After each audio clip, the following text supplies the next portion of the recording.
A People's History of the United States. 2. Drawing the Color Line. A Black American writer, J. Saunders Redding, describes the arrival of a ship in North America in the year 1619. Sails furled, flag drooping at her rounded stern, she rode the tide in from the sea. She was a strange ship, indeed, by all accounts, a frightening ship, a ship of mystery. Whether she was trader, privateer, or man of war no one knows. Through her bulwarks black-mouthed cannon yawned. The flag she flew was Dutch, her crew a motley. Her port of call, an English settlement, Jamestown, in the colony of Virginia. She came, she traded, and shortly afterwards was gone. Probably no ship in modern history has carried a more portentous freight. Her cargo: 20 slaves. There is not a country in world history in which racism has been more important, for so long a time, as the United States. And the problem of the color line, as W.E.B. Du Bois put it, is still with us. So it is more than a purely historical question to ask, how does it start? And an even more urgent question, how might it end? Or, to put it differently, is it possible for whites and blacks to live together without hatred? If history can help answer these questions, then the beginnings of slavery in North America, a continent where we can trace the coming of the first whites and the first blacks, might supply at least a few clues. Some historians think those first blacks in Virginia were considered as servants, like the white indentured servants brought from Europe. But the strong probability is that, even if they were listed as servants, a more familiar category to the English, they were viewed as being different from white servants, were treated differently, and in fact were slaves. In any case, slavery developed quickly into a regular institution, into the normal labor relation of blacks to whites in the New World. With it developed that special racial feeling, whether hatred, or contempt, or pity, or patronization, that accompanied the inferior position of blacks in America for the next 350 years, that combination of inferior status and derogatory thought we call racism.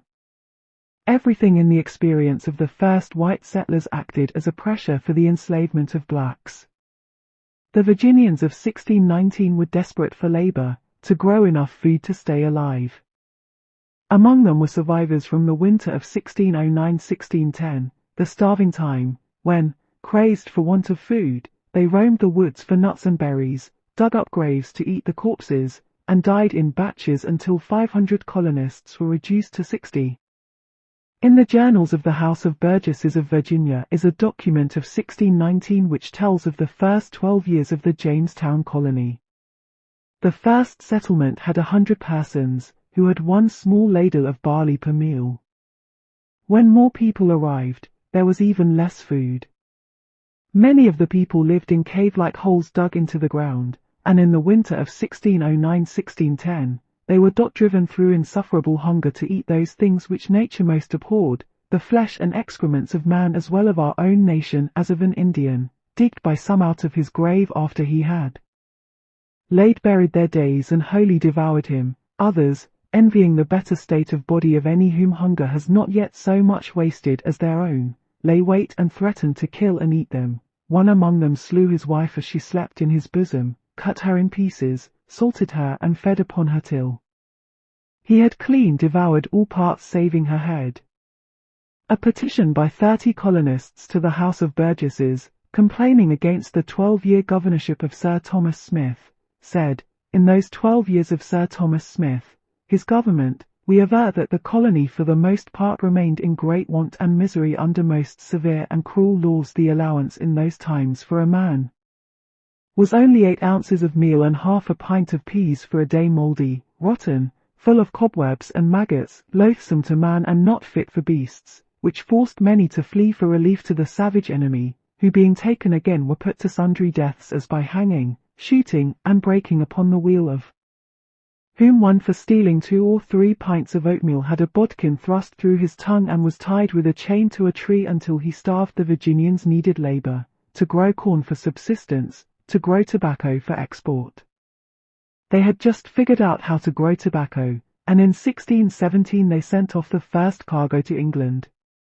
Finding that, like all pleasurable drugs tainted with moral disapproval, it brought a high price, the planters, despite their high religious talk, were not going to ask questions about something so profitable. They couldn't force the Indians to work for them, as Columbus had done. They were outnumbered, and while, with superior firearms, they could massacre Indians, they would face massacre in return.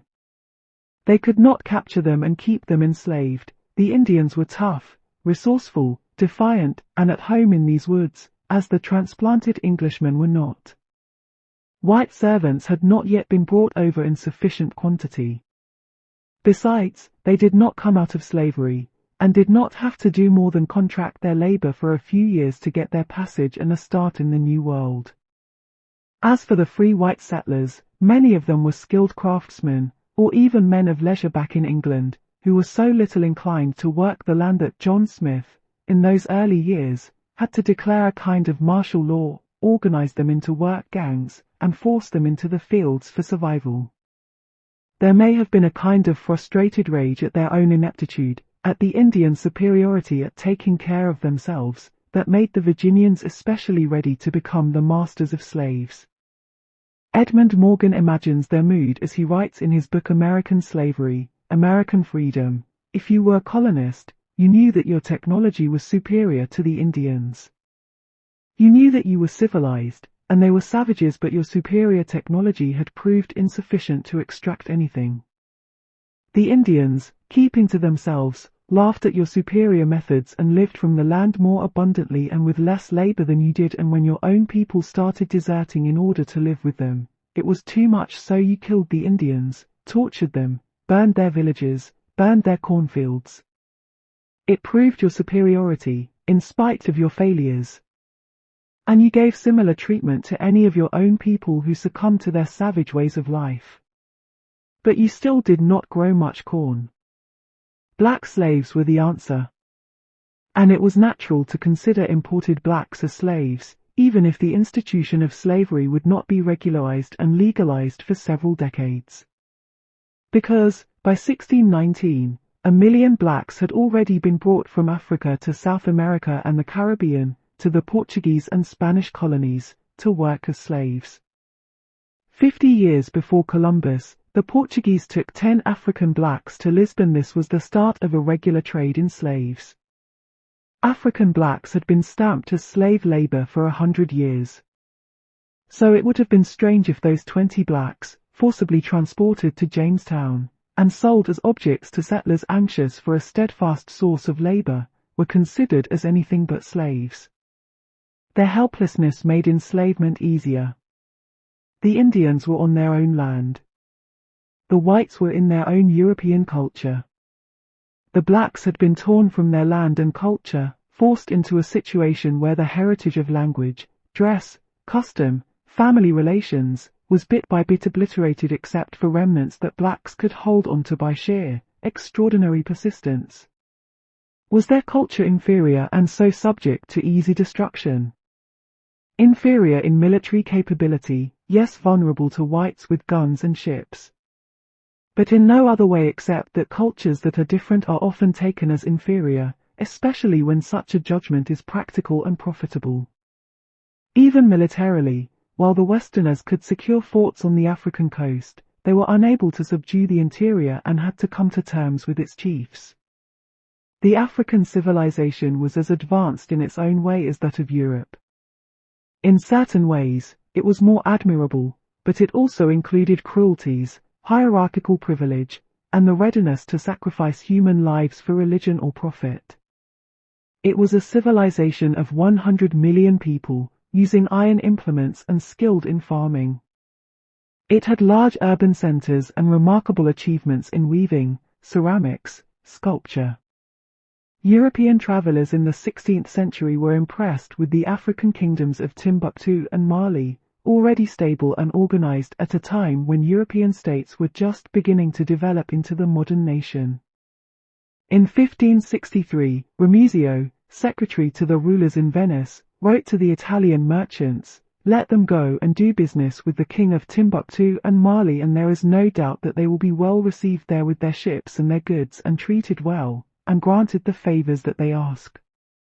A Dutch report, around 1602, on the West African kingdom of Benin, said, "The town seemeth to be very great, when you enter it. You go into a great broad street, not paved, which seemeth to be 7 or 8 times broader than the Warmoes Street in Amsterdam. The houses in this town stand in good order, one close and even with the other, as the houses in Holland stand." The inhabitants of the Guinea coast were described by one traveller around 1680 as very civil and good-natured people, easy to be dealt with, condescending to what Europeans require of them in a civil way, and very ready to return double the presents we make them. Africa had a kind of feudalism, like Europe, based on agriculture, and with hierarchies of lords and vassals. But African feudalism did not come, as did Europe's, out of the slave societies of Greece and Rome, which had destroyed ancient tribal life. In Africa, tribal life was still powerful, and some of its better features, a communal spirit, more kindness in law and punishment, still existed. And because the lords did not have the weapons that European lords had, they could not command obedience as easily. In his book The African Slave Trade, Basil Davidson contrasts law in the Congo in the early 16th century with law in Portugal and England. In those European countries, where the idea of private property was becoming powerful, theft was punished brutally. In England, even as late as 1740, a child could be hanged for stealing a rag of cotton. But in the Congo, communal life persisted, the idea of private property was a strange one, and thefts were punished with fines or various degrees of servitude. A Congolese leader, told of the Portuguese legal codes, asked a Portuguese once, teasingly, "What is the penalty in Portugal for anyone who puts his feet on the ground?" Slavery existed in the African states, and it was sometimes used by Europeans to justify their own slave trade. But, as Davidson points out, the slaves of Africa were more like the serfs of Europe, in other words, like most of the population of Europe. It was a harsh servitude, but they had rights which slaves brought to America did not have, and they were altogether different from the human cattle of the slave ships and the American plantations. In the Ashanti Kingdom of West Africa, one observer noted that a slave might marry, own property, himself own a slave, swear an oath, be a competent witness, and ultimately become heir to his master. An Ashanti slave, 9 cases out of 10, possibly became an adopted member of the family, and in time his descendants so merged and intermarried with the owner's kinsmen that only a few would know their origin. One slave trader, John Newton, who later became an anti-slavery leader, wrote about the people of what is now Sierra Leone, the state of slavery, among these wild barbarous people, as we esteem them, is much milder than in our colonies. For as, on the one hand, they have no land in high cultivation, like our West India plantations, and therefore no call for that excessive, unintermitted labour, which exhausts our slaves, so, on the other hand, no man is permitted to draw blood even from a slave. African slavery is hardly to be praised. But it was far different from plantation or mining slavery in the Americas, which was lifelong, morally crippling, destructive of family ties, without hope of any future.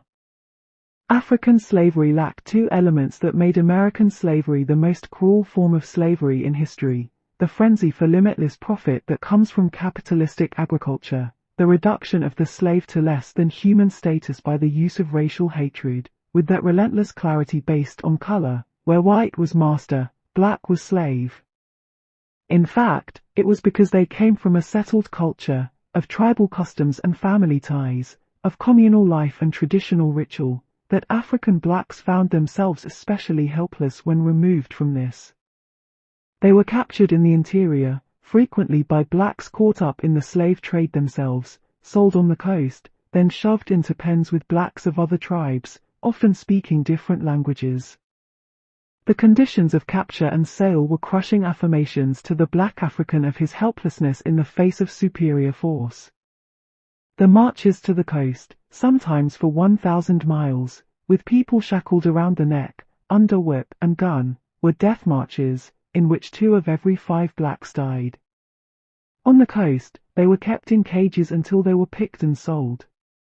One John Barbot, at the end of the 17th century, described these cages on the Gold Coast. As the slaves come down to Feeder from the inland country, they are put into a booth or prison near the beach, and when the Europeans are to receive them, they are brought out onto a large plain, where the ship's surgeons examine every part of every one of them, to the smallest member, men and women being stark naked such as are allowed good and sound are set on one side marked on the breast with a red-hot iron, imprinting the mark of the French, English, or Dutch companies. The branded slaves after this are returned to their former booths where they await shipment, sometimes 10-15 days. Then they were packed aboard the slave ships, in spaces not much bigger than coffins, chained together in the dark, wet slime of the ship's bottom, choking in the stench of their own excrement. Documents of the time describe the conditions. The height, sometimes, between decks, was only 18 inches, so that the unfortunate human beings could not turn around, or even on their sides, the elevation being less than the breadth of their shoulders, and here they are usually chained to the decks by the neck and legs. In such a place the sense of misery and suffocation is so great, that the Negroes are driven to frenzy. On one occasion, hearing a great noise from below decks where the blacks were chained together, the sailors opened the hatches and found the slaves in different stages of suffocation, many dead, some having killed others in desperate attempts to breathe. Slaves often jumped overboard to drown rather than continue their suffering. To one observer, a slave deck was so covered with blood and mucus that it resembled a slaughterhouse. Under these conditions, perhaps 1 of every 3 blacks transported overseas died, but the huge profits, often double the investment on one trip, made it worthwhile for the slave trader, and so the blacks were packed into the holds like fish. First the Dutch, then the English, dominated the slave trade.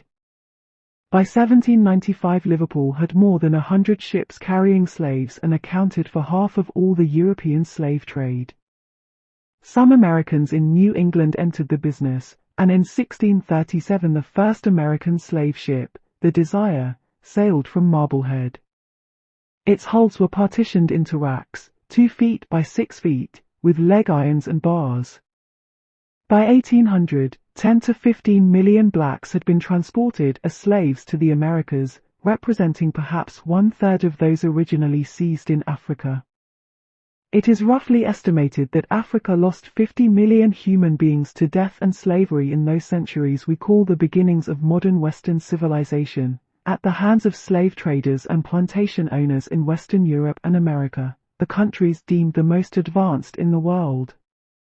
In the year 1610, a Catholic priest in the Americas named Father Sandoval wrote back to a church functionary in Europe to ask if the capture, transport, and enslavement of African blacks was legal by church doctrine. A letter dated March 12, 1610, from Brother Louis Brandeon to Father Sandoval gives the answer, "Your Reverence writes me that you would like to know whether the Negroes who are sent to your parts have been legally captured. To this I reply that I think your Reverence should have no scruples on this point, because this is a matter which has been questioned by the Board of Conscience in Lisbon, and all its members are learned and conscientious men. Nor did the bishops who were in Sao Tome, Cape Verde, and here in Loando all learned and virtuous men find fault with it. We have been here ourselves for 40 years, and there have been among us very learned fathers, never did they consider the trade as illicit. Therefore we and the fathers of Brazil buy these slaves for our service without any scruple." With all of this, the desperation of the Jamestown settlers for labor, the impossibility of using Indians and the difficulty of using whites, the availability of blacks offered in greater and greater numbers by profit-seeking dealers in human flesh, and with such blacks possible to control because they had just gone through an ordeal which, if it did not kill them, must have left them in a state of psychic and physical helplessness, is it any wonder that such blacks were ripe for enslavement? And under these conditions, even if some blacks might have been considered servants, would blacks be treated the same as white servants? The evidence, from the court records of colonial Virginia, shows that in 1630 a white man named Hugh Davis was ordered to be soundly whipped for abusing himself by defiling his body in lying with a Negro. 10 years later, 6 servants and a Negro of Mr. Reynolds started to run away. While the whites received lighter sentences, Emmanuel the Negro to receive 30 stripes and to be burnt in the cheek with the letter R, and to work in shackle 1 year or more as his master shall see cause. Although slavery was not yet regularized or legalized in those first years, the lists of servants show blacks listed separately. A law passed in 1639 decreed that all persons except Negroes were to get arms and ammunition, probably to fight off Indians. When in 1643 servants tried to run away, the 2 whites were punished with a lengthening of their service. But, as the court put it, the third, being a Negro named John Punch, shall serve his master or his assigns for the time of his natural life. Also in 1640, we have the case of a Negro woman servant who begot a child by Robert Swett, a white man. The court ruled that the said Negro woman shall be whipped at the whipping post, and the said Swett shall tomorrow in the forenoon do public penance for his offence at James City Church. This unequal treatment, this developing combination of contempt and oppression, feeling and action, which we call racism, was this the result of a natural antipathy of white against black? The question is important, not just as a matter of historical accuracy, but because any emphasis on natural racism lightens the responsibility of the social system. If racism can't be shown to be natural, then it is the result of certain conditions, and we are impelled to eliminate those conditions. We have no way of testing the behavior of whites and blacks toward one another under favorable conditions, with no history of subordination, no money incentive for exploitation and enslavement, no desperation for survival requiring forced labor. All the conditions for black and white in 17th century America were the opposite of that, all powerfully directed toward antagonism and mistreatment. Under such conditions, even the slightest display of humanity between the races might be considered evidence of a basic human drive toward community. Sometimes it is noted that, even before 1600, when the slave trade had just begun, before Africans were stamped by it literally and symbolically, the color black was distasteful. In England, before 1600, it meant, according to the Oxford English Dictionary, deeply stained with dirt, soiled, dirty, foul. Having dark or deadly purposes, malignant, pertaining to or involving death, deadly, baneful, disastrous, sinister. Foul, iniquitous, atrocious, horribly wicked. Indicating disgrace, censure, liability to punishment, etc.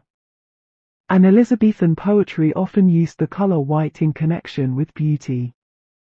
It may be that, in the absence of any other overriding factor, darkness and blackness, associated with night and unknown, would take on those meanings. But the presence of another human being is a powerful fact, and the conditions of that presence are crucial in determining whether an initial prejudice, against a mere color, divorced from humankind, is turned into brutality and hatred. In spite of such preconceptions about blackness, in spite of special subordination of blacks in the Americas in the 17th century, there is evidence that where whites and blacks found themselves with common problems, common work, common enemy in their master, they behaved toward one another as equals. As one scholar of slavery, Kenneth Stamp, has put it, Negro and white servants of the 17th century were remarkably unconcerned about the visible physical differences. Black and white worked together, fraternized together. The very fact that laws had to be passed after a while to forbid such relations indicates the strength of that tendency. In 1661 a law was passed in Virginia that in case any English servant shall run away in company of any Negroes, he would have to give special service for extra years to the master of the runaway Negro.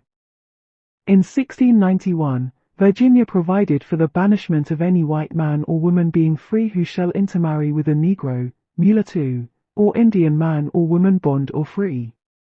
There is an enormous difference between a feeling of racial strangeness, perhaps fear, and the mass enslavement of millions of black people that took place in the Americas. The transition from one to the other cannot be explained easily by natural tendencies.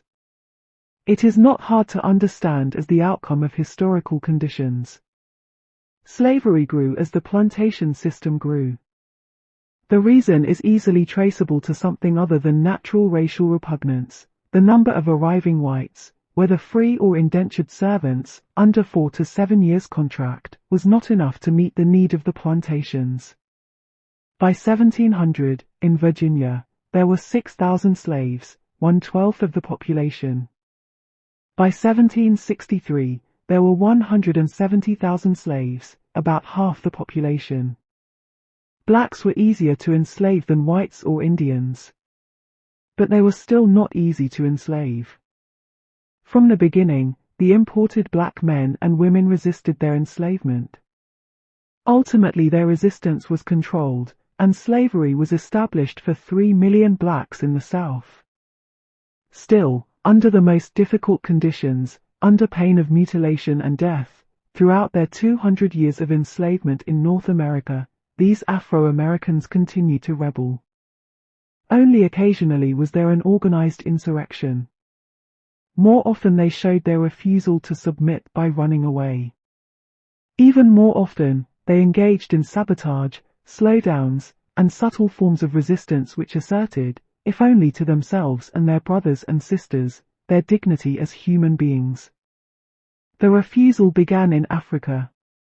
One slave trader reported that Negroes were so willful and loath to leave their own country, that they have often leaped out of the canoes, boat and ship into the sea, and kept under water till they were drowned. When the very first black slaves were brought into Hispaniola in 1503, the Spanish governor of Hispaniola complained to the Spanish court that fugitive Negro slaves were teaching disobedience to the Indians.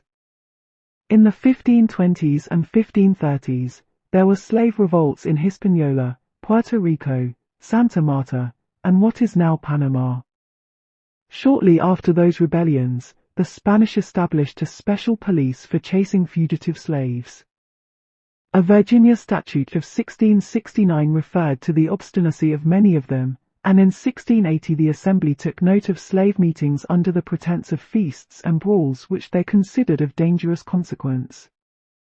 In 1687, in the colony's northern neck, a plot was discovered in which slaves planned to kill all the whites in the area and escape during a mass funeral. Gerald Mullin, who studied slave resistance in 18th-century Virginia in his work Flight and Rebellion, reports, the available sources on slavery in 18th-century Virginia plantation and county records, the newspaper advertisements for runaways describe rebellious slaves and few others. The slaves described were lazy and thieving. They feigned illnesses, destroyed crops, stores, tools, and sometimes attacked or killed overseers. They operated black markets in stolen goods. Runaways were defined as various types. They were truants, who usually returned voluntarily, outlaws and slaves who were actually fugitives, men who visited relatives, went to town to pass as free, or tried to escape slavery completely, either by boarding ships and leaving the colony, or banding together in cooperative efforts to establish villages or hideouts in the frontier. The commitment of another type of rebellious slave was total. These men became killers, arsonists, and insurrectionists. Slaves recently from Africa, still holding on to the heritage of their communal society, would run away in groups and try to establish villages of runaways out in the wilderness, on the frontier. Slaves born in America, on the other hand, were more likely to run off alone, and, with the skills they had learned on the plantation, try to pass as free men. In the colonial papers of England, a 1729 report from the Lieutenant Governor of Virginia to the British Board of Trade tells how a number of Negroes, about 15, formed a design to withdraw from their master and to fix themselves in the fastnesses of the neighboring mountains. They had found means to get into their possession some arms and ammunition, and they took along with them some provisions, their cloths, bedding, and working tools. Though this attempt has happily been defeated, it ought nevertheless to awaken us into some effectual measures. Slavery was immensely profitable to some masters. James Madison told a British visitor shortly after the American Revolution that he could make $257 on every Negro in a year, and spend only $12 or $13 on his keep. Another viewpoint was of slave owner Landon Carter, writing about 50 years earlier, complaining that his slaves so neglected their work and were so uncooperative, either cannot or will not work, that he began to wonder if keeping them was worthwhile. Some historians have painted a picture based on the infrequency of organized rebellions and the ability of the South to maintain slavery for 200 years of a slave population made submissive by their condition. With their African heritage destroyed, they were, as Stanley Elkins said, made into Sambos, a society of helpless dependence. Or as another historian, Ulrich Phillips, said, biracial quality submissive. But looking at the totality of slave behavior, at the resistance of everyday life, from quiet non-cooperation in work to running away, the picture becomes different. In 1710, warning the Virginia Assembly, Governor Alexander Spotswood said, "Freedom wears a cap which can without a tongue call together all those who long to shake off the fetters of slavery, and as such an insurrection would surely be attended with most dreadful consequences, so we cannot be too early in providing against it, both by putting ourselves in a better posture of defense and by making a law to prevent the consultations of those Negroes." Indeed, considering the harshness of punishment for running away, that so many blacks did run away must be a sign of a powerful rebelliousness. All through the 1700s, the Virginia Slave Code read, "Whereas many times slaves run away and lie hidden lurking in swamps, woods, and other obscure places, killing hogs, and committing other injuries to the inhabitants, if the slave does not immediately return, anyone whatsoever may kill or destroy such slaves by such ways and means as he shall think fit. If the slave is apprehended, it shall be lawful for the county court to order such punishment for the said slave, either by dismembering, or in any other way as they in their discretion shall think fit, for the reclaiming any such incorrigible slave, and terrifying others from the like practices." Mullin found newspaper advertisements between 1736 and 1801 for 1,138 men runaways, and 141 women. One consistent reason for running away was to find members of one's family, showing that despite the attempts of the slave system to destroy family ties by not allowing marriages and by separating families, slaves would face death and mutilation to get together. In Maryland, where slaves were about 1/3 of the population in 1750, slavery had been written into law since the 1660s, and statutes for controlling rebellious slaves were passed. There were cases where slave women killed their masters, sometimes by poisoning them, sometimes by burning tobacco houses and homes. Punishment ranged from whipping and branding to execution, but the trouble continued. In 1742, 7 slaves were put to death for murdering their master. Fear of slave revolt seems to have been a permanent fact of plantation life. William Byrd, a wealthy Virginia slave owner, wrote in 1736, "We have already at least 10,000 men of these descendants of Ham, fit to bear arms, and these numbers increase every day, as well by birth as by importation. And in case there should arise a man of desperate fortune, he might with more advantage than Catiline kindle a servile war and tinge our rivers wide as they are with blood." It was an intricate and powerful system of control that the slave owners developed to maintain their labor supply and their way of life, a system both subtle and crude, involving every device that social orders employ for keeping power and wealth where it is. As Kenneth Stamp puts it, a wise master did not take seriously the belief that Negroes were natural-born slaves. He knew better. He knew that Negroes freshly imported from Africa had to be broken into bondage, that each succeeding generation had to be carefully trained. This was no easy task, for the bondsman rarely submitted willingly. Moreover, he rarely submitted completely. In most cases there was no end to the need for control, at least not until old age reduced the slave to a condition of helplessness. The system was psychological and physical at the same time. The slaves were taught discipline, were impressed again and again with the idea of their own inferiority, to know their place, to see blackness as a sign of subordination, to be awed by the power of the master, to merge their interest with the master's, destroying their own individual needs.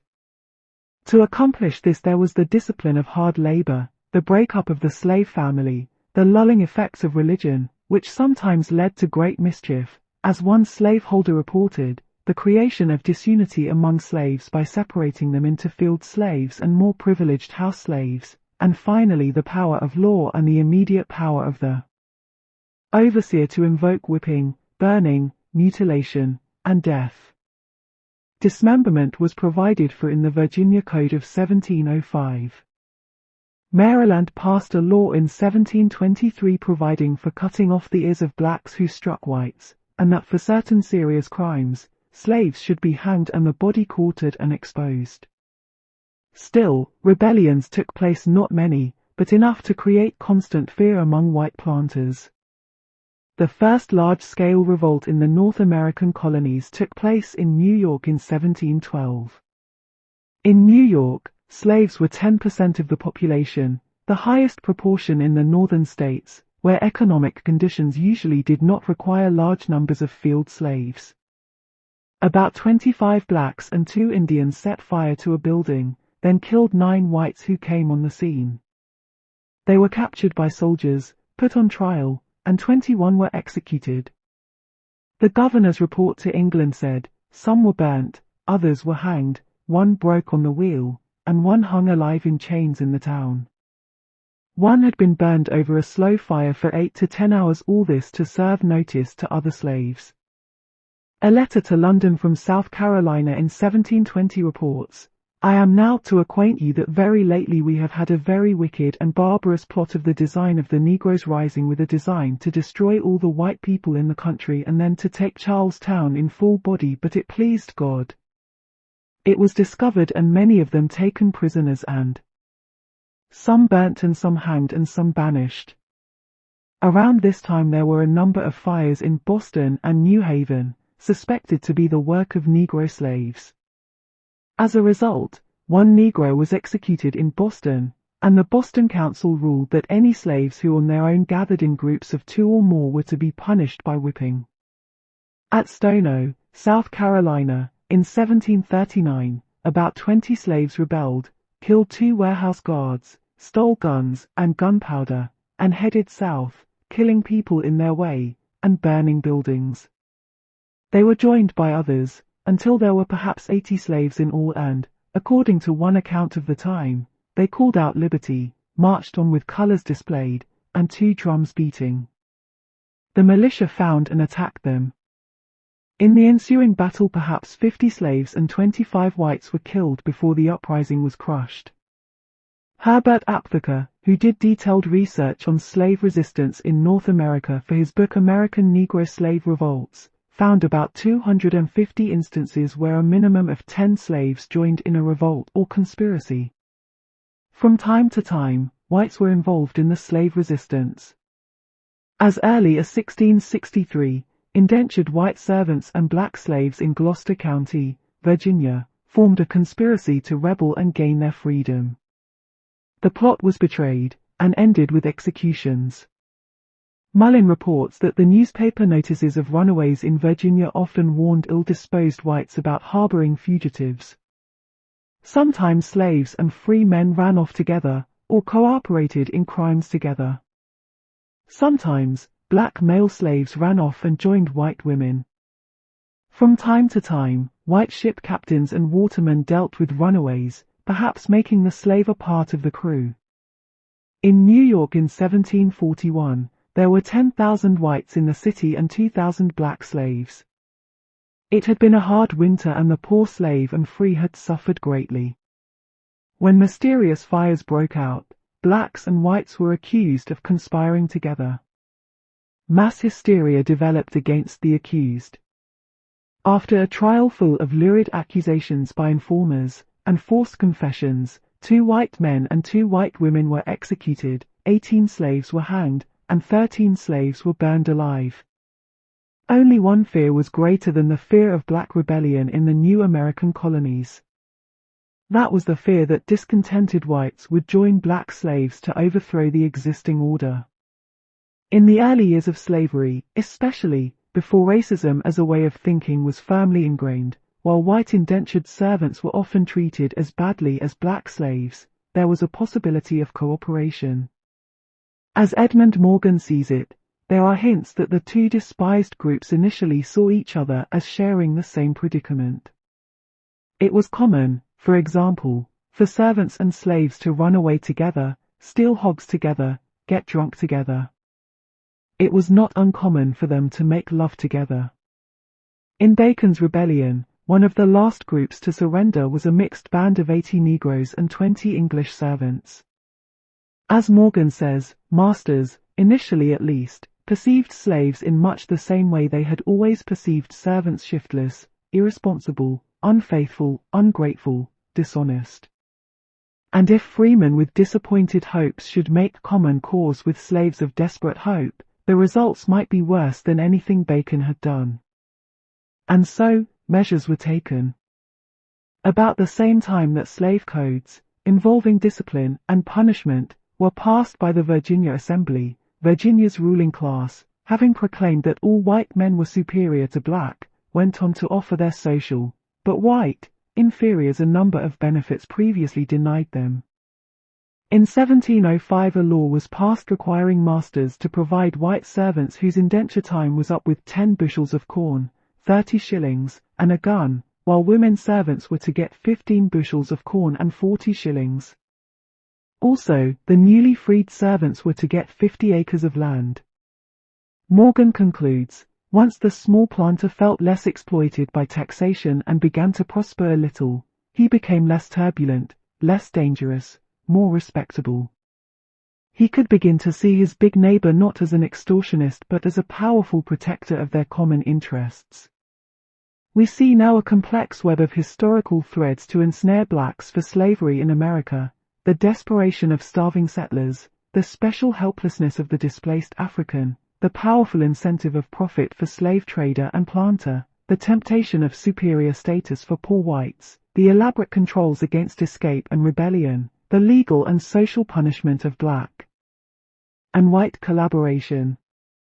The point is that the elements of this web are historical, not natural. This does not mean that they are easily disentangled, dismantled. It means only that there is a possibility for something else, under historical conditions not yet realized. And one of these conditions would be the elimination of that class exploitation which has made poor whites desperate for small gifts of status, and has prevented that unity of black and white necessary for joint rebellion and reconstruction. Around 1700, the Virginia House of Burgesses declared, "The Christian servants in this country for the most part consists of the worser sort of the people of Europe. And since such numbers of Irish and other nations have been brought in, of which a great many have been soldiers in the late was, that according to our present circumstances we can hardly govern them, and if they were fitted with arms and had the opportunity of meeting together by musters, we have just reason to fears they may rise upon us." It was a kind of class consciousness, a class fear. There were things happening in early Virginia, and in the other colonies, to warrant it.